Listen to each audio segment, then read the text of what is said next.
एक सूदखोर सीढ़ी से गिरा, मर गया।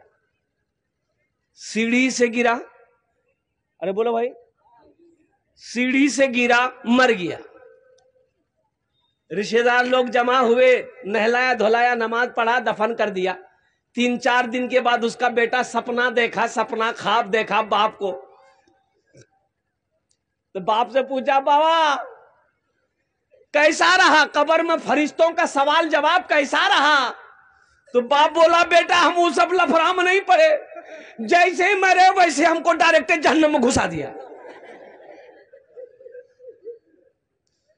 बोला हम उस सब में नहीं गए, फरिश्तों का सवाल और जवाब में नहीं गए बेटा, हमको उतना टाइम ही नहीं दिया। गिरे, मरे,